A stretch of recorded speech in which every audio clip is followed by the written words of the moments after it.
My name is Tennille Cuttiford. I work at Maribyrnong Sports Academy and I've been here 10 years now. The main goal here for all athletes that enter our door is to progress them individually. So in year 9s and 10s we work through a more sport specific model, and then in year 11 and 12 it's a more individualised model. The main thing is we want them to walk out of here with a huge amount of movement competency, and that means running, jumping, landing, hopping, their strength work, their power work. But across all gamuts of athletic qualities, we want them to be good movers. Yeah, we've got about 22 different sports, 14 of those, I believe it's about 14. We have internal coaches here at the school, and then the rest of the sports, they actually get their tech coaching outside of the school. So we have everything from gymnastics to soccer, hockey, Taekwondo. So it's a huge variety of skill-based sports and field and court-based sports. Okay. Technology is huge for us here. It's a performance measure, but it's also a learning tool for the student athletes as well. It's a way that we can report back to them their performance measures, but also some injury prevention as well. So the main idea with long-term athletic development is to make sure that there's an education component, which is why the technology reports are really helpful.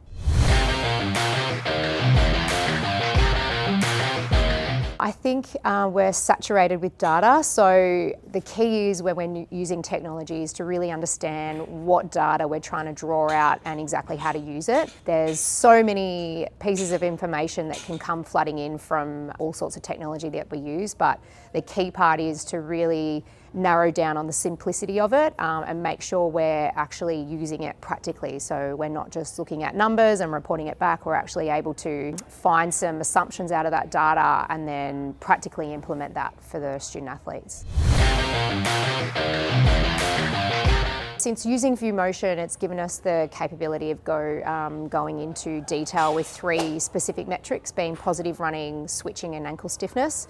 You can film someone and watch them run and make some assumptions, but for us it's been a game changer having those angles come out of that. We've got some benchmarks that we work with so we can really try and understand where the athlete's sitting now and where we want them to work towards, or conversely, if they are injured and they're coming back from injury, we have a snapshot of what their benchmarks are. VueMotion's influenced us immensely with how we coach, particularly from an education standpoint. So rather than just coming up with some drills and perhaps using athletes live to sort of demonstrate, we can use the video, we can use it in slow-mo and go back and forth, particularly with the kilograms, and we've got the angles and the lines, so an education tool for us as much as anything. They're absolutely excited to see this technology come to life. Most adolescents are visual learners. Numbers and words on reports perhaps doesn't have as much context of watching a video of their peers or themselves. So they're really excited about it, and the buy-in,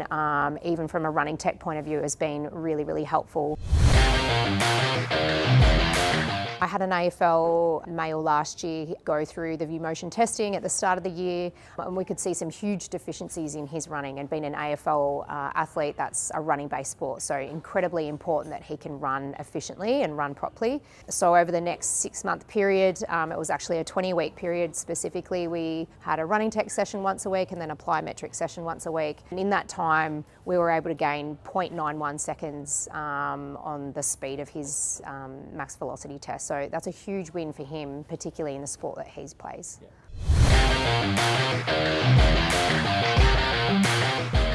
So the first testing that we did using the VueMotion reports, we could see some really low-hanging fruit there of how we could improve, hence why the programming was created around those numbers, I guess, that we could see coming out of those reports. So that was really valuable to me. Otherwise, it's just a visual, anecdotal observation that I'm making. So instead, I've got some objective numbers to work with. Yeah. Sometimes the look and feel of a movement is very different to perhaps what you might see on paper. So I wouldn't necessarily use the data and not be there live with the athlete as well.